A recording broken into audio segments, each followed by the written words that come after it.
আজি মই বনাবলৈ ওলাইছোঁ ফ্ৰাই মাছৰ চাটনি আৰু যোনে খোৱা নাই তেওঁলোকে নিশ্চয় খাব।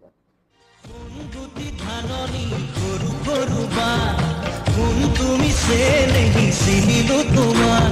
মুখতে হাঁহি